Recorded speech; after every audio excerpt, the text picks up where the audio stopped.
Geng, bayangkan korang tengah holiday atas krus kapal, tiba-tiba orang mula meninggal dunia dan puncanya mungkin datang daripada tikus.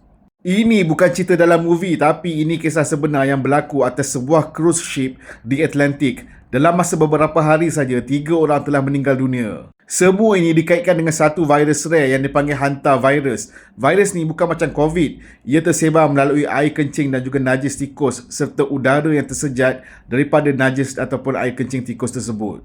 Simptom dia pada awalnya nampak seperti demam panas biasa, sakit badan dan juga letih. Tetapi lepas beberapa hari, paru-paru pesakit dipenuhi dengan cecair dan pesakit kemudiannya terus berhenti bernafas. Peratus kematian pula dianggarkan lebih kurang 30 ke 60% dan sekarang ni pihak berkuasa masih lagi menyiasat sama adakah virus ini hanya tersebar di kalangan tikus ataupun ia juga boleh merebak di kalangan manusia.